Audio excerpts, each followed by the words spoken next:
I, Donald After John 4 Trump, years do out of power, solemnly swear Trump returned to Washington, determined to reshape the federal government from day one. Donald Trump returns to the White House. Sworn in earlier today as the 47th president was made. A return to power as Donald Trump was sworn in as the 47th president inside the Capitol Rotunda at noon today. In some areas, he successfully bent federal agencies to his will, but many of his most ambitious moves remain tied up in legal battles. Breaking news, the Trump administration has suffered a setback. On Friday, a judge blocked most of a Trump administration order. Court sided with small businesses in 12 states that sued. More than 200 lawsuits and over 70 injunctions issued in their favor by federal judges. From immigration crackdowns and tariff hikes to executive orders and pardons, Trump continues to test the limits of presidential authority. 1 year into his second term, we look back at some of the year's most consequential domestic events, each raising its own set of legal and constitutional questions.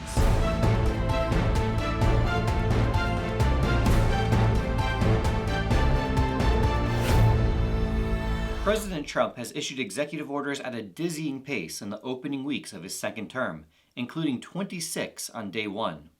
In fact, the 229 executive orders he's issued so far is the most by any president since FDR in 1933.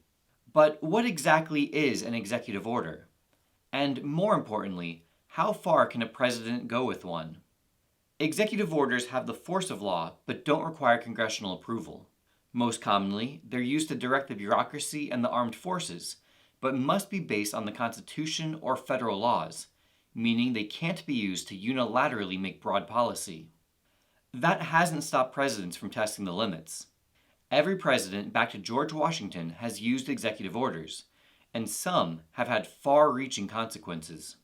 FDR established Japanese internment camps, Truman desegregated the armed forces, and Eisenhower enforced desegregation in Little Rock.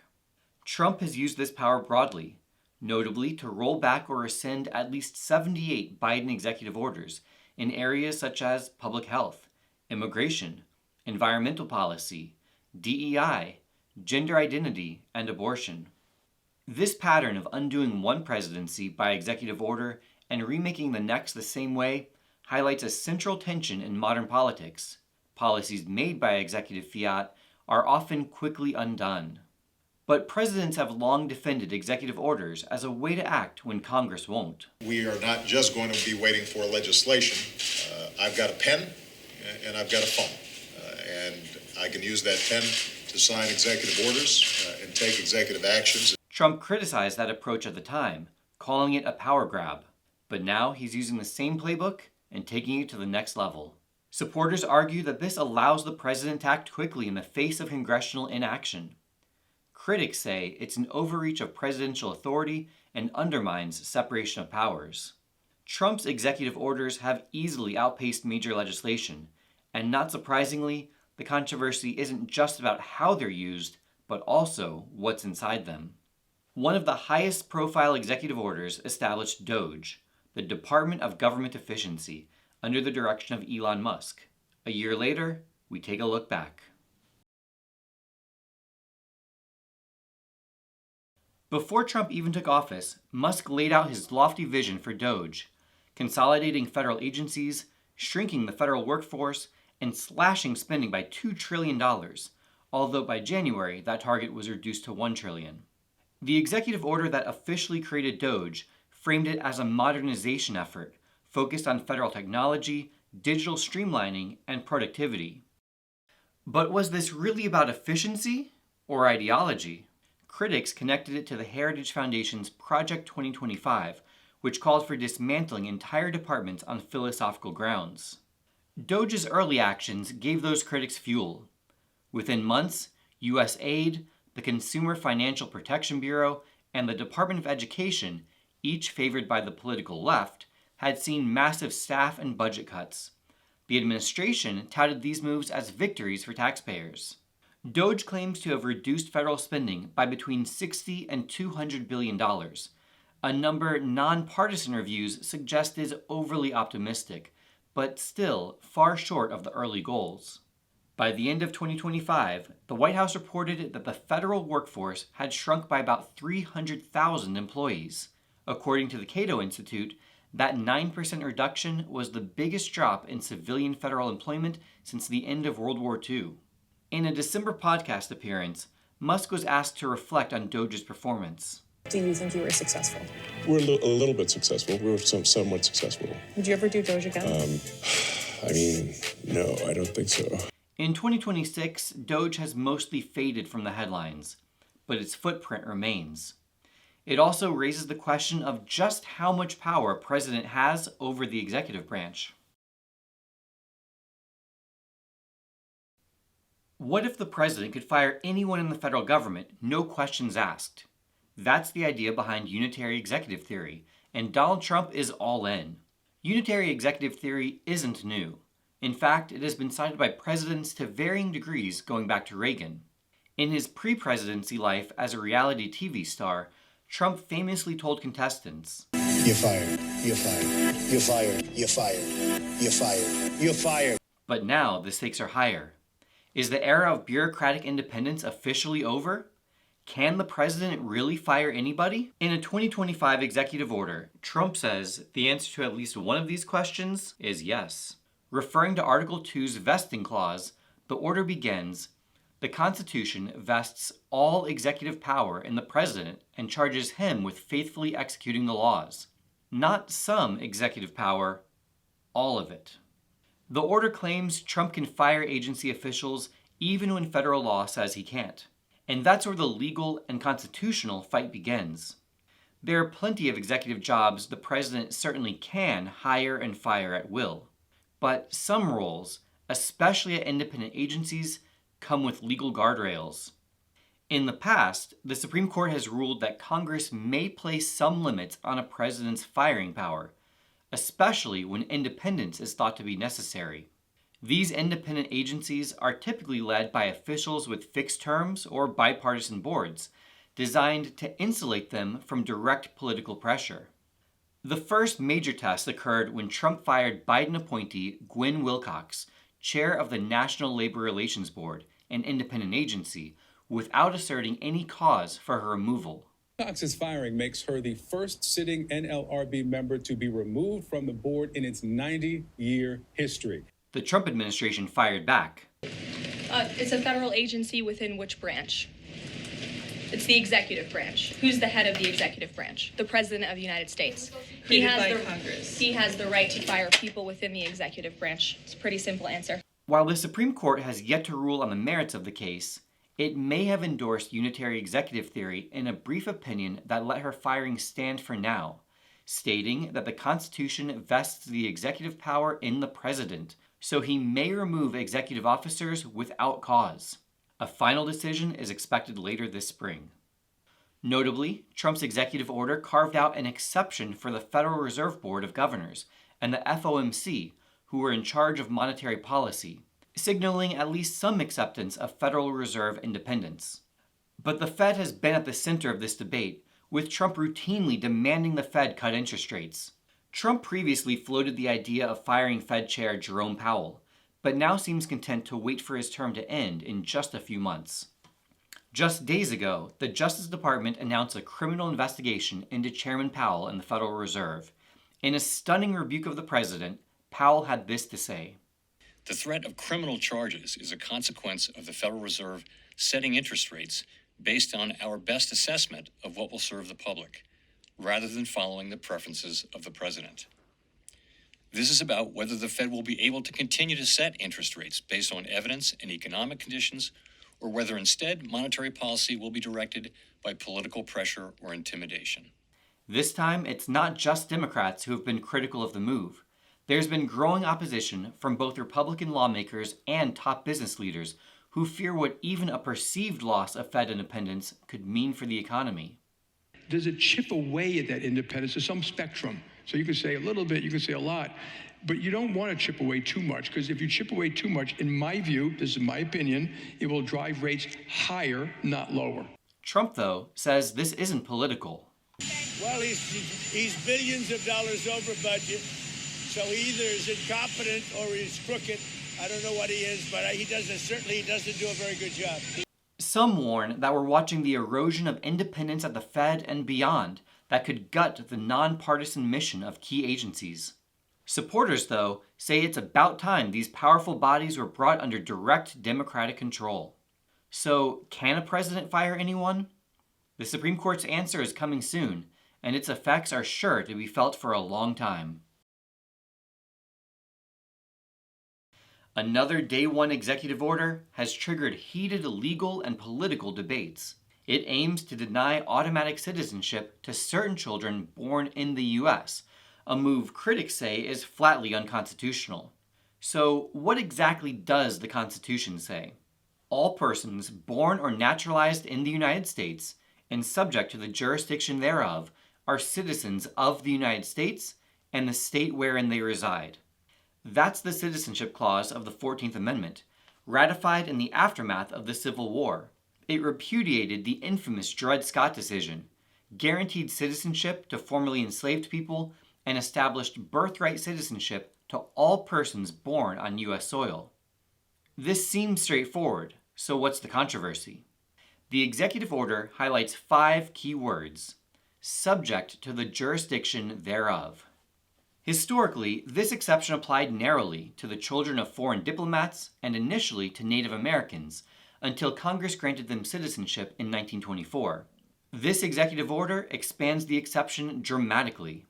Under this order, children born in the U.S. would not receive automatic citizenship if their father is not a U.S. citizen or lawful permanent resident, and their mother is either unlawfully present or here on a legal but temporary basis. Supporters say this policy aligns with the original meaning of the 14th Amendment, while critics argue that it contradicts over a century of settled precedent, most notably the landmark 1898 Supreme Court case U.S. v. Wong Kim Ark. The court ruled 6-2 that a child born in the U.S. to Chinese parents who were not citizens was himself a U.S. citizen. The majority interpreted subject to the jurisdiction thereof to mean anyone who must obey U.S. laws, which clearly includes non-citizen immigrants. But not everyone agreed. The dissent pointed to the Civil Rights Act of 1866, which granted citizenship to anyone born in the U.S. and not subject to any foreign power. They argued this meant that children who inherited citizenship to a different country might not qualify. Trump's order leans heavily on that dissenting view and directly challenges the Wong Kim Ark decision. In response, lawsuits were filed almost immediately. Several courts blocked the order from going into effect, stating that there was a high likelihood that the order would be found unconstitutional.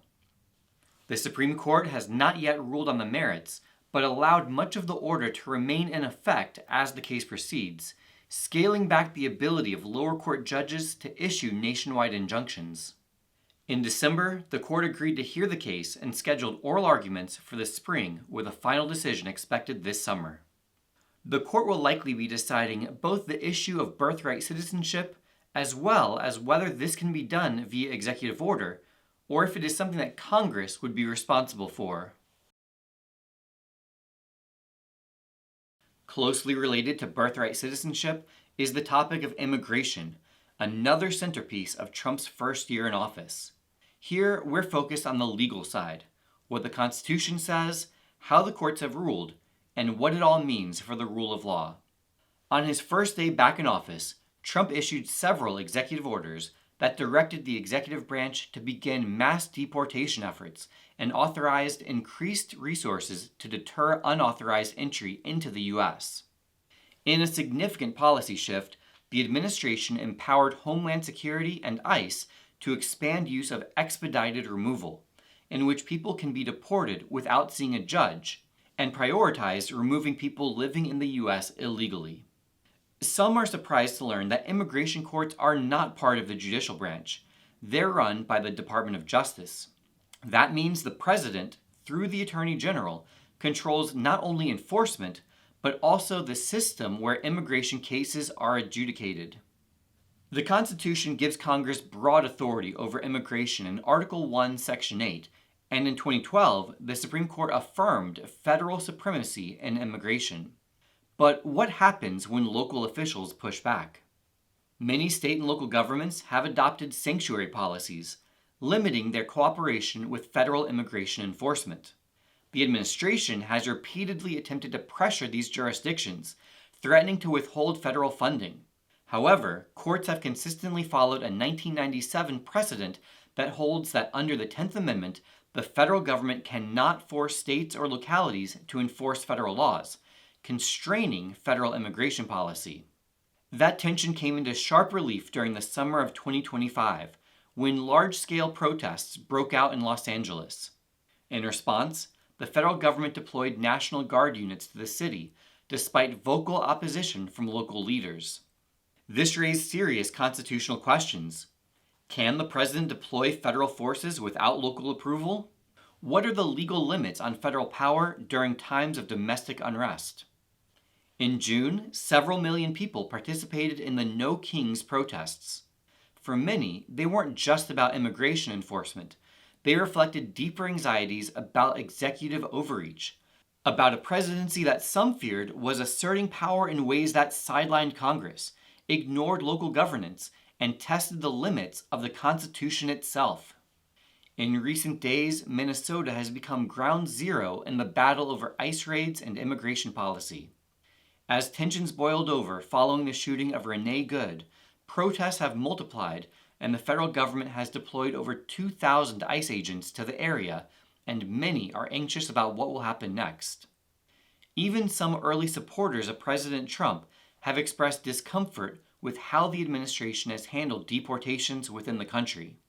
You don't want militarized people in the streets just roaming around, snatching people up. Are we really going to be the Gestapo? Where's your papers? Is that what we've come to? Still, the administration insists that they are doing what they were elected to do. We're getting rid of a lot of people that are criminals that shouldn't be in our country. As the pressure continues to rise, Minnesota filed suit against the Trump administration, calling the ICE operations a federal invasion in violation of the 10th Amendment. Trump fired back in a lengthy Truth Social post, warning that a day of reckoning and retribution is coming to Minnesota, and has also threatened to invoke the Insurrection Act and send U.S. troops to the state to restore law and order. USA! USA! USA! Trump! Trump! Trump! Trump! It's not an overstatement to call 2025 the year of the tariff. After decades out of favor with economists and policymakers, they were front and center in Trump's economic agenda. And I say the most beautiful word in the entire dictionary of words is the word tariff. I love tariff. On April 2nd, what Trump dubbed Liberation Day, he declared a national emergency and announced sweeping reciprocal tariffs on imports from nearly every country. Americans, this is Liberation Day, waiting for a long time.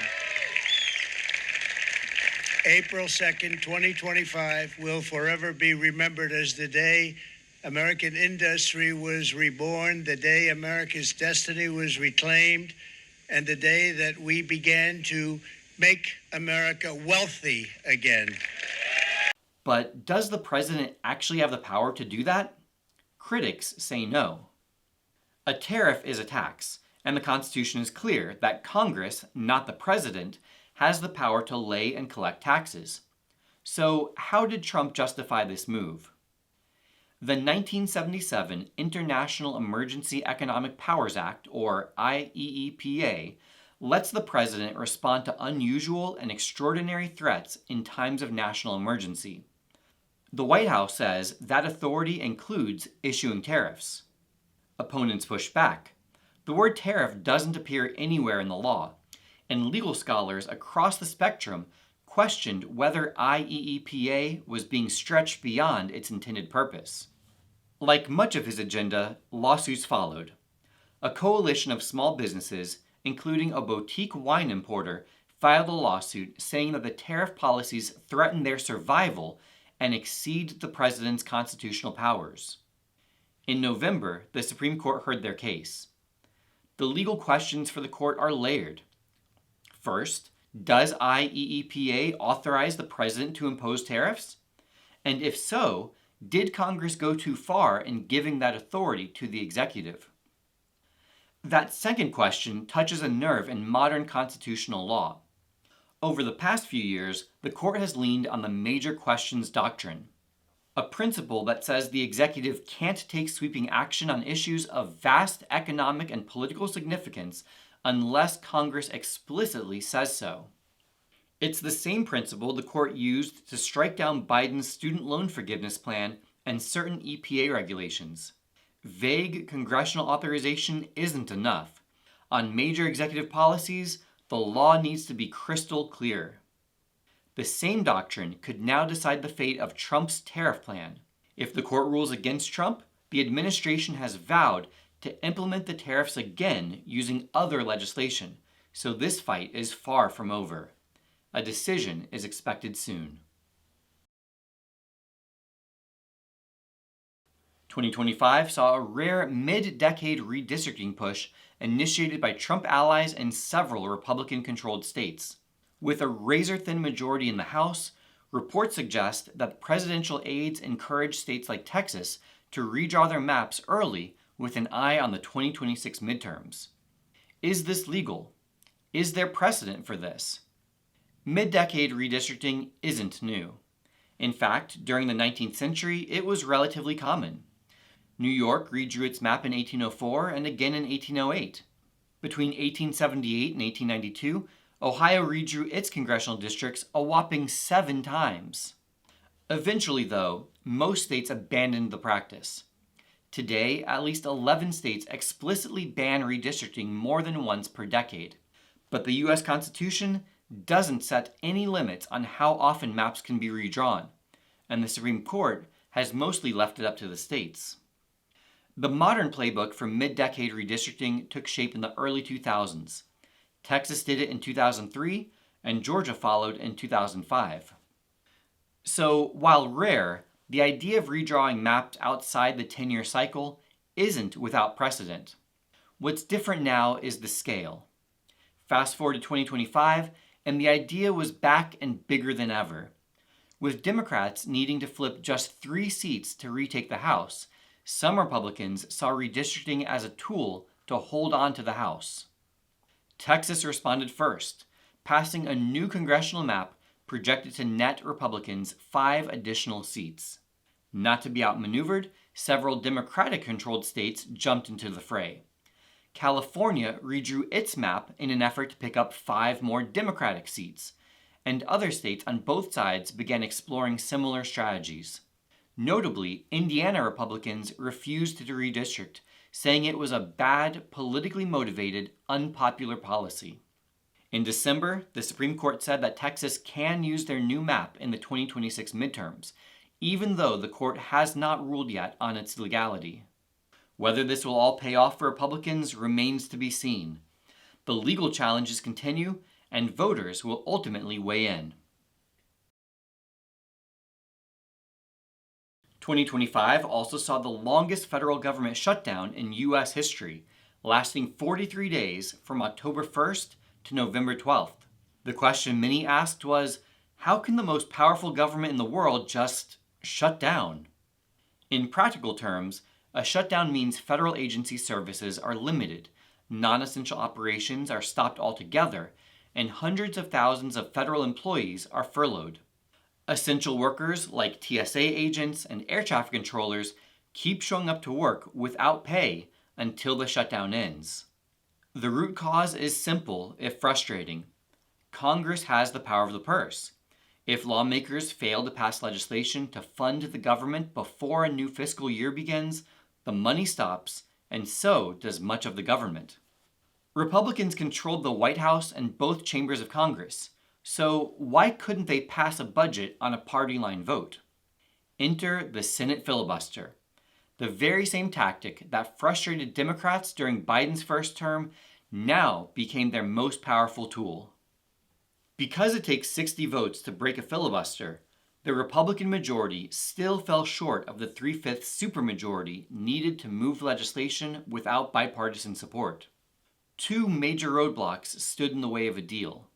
Democrats insisted on extending Obamacare subsidies set to expire at the end of 2025, while a handful of fiscally conservative Republicans demanded spending cuts. As the shutdown dragged on, Trump renewed his calls for Republicans to eliminate the filibuster, echoing the calls of some Democrats in 2021. Eventually, on November 9th, 8 Senate Democrats joined Republicans to pass a continuing resolution to fund the government, without winning the Obamacare subsidies they sought. Fiscal hawks like Rand Paul voiced frustration with the administration's continued appetite for federal spending, which is projected to add another $2 trillion to the $38 trillion national debt. And the trend shows no signs of slowing. Just days ago, Trump proposed a $1.5 trillion defense budget for 2026, a staggering 50% jump from the year prior, and a reminder that reducing the debt is easier said than done. Of course, this is just the tip of the iceberg. In foreign policy, the administration has been no less aggressive in shaping a new era of American power and influence. Between Iran, Venezuela, the Middle East, Ukraine, and Greenland, there's no shortage of significant decisions being made. And with several high-stakes Supreme Court rulings looming and the November midterms not far in the offing, the stage is certainly set for even more decisive showdowns in year 2.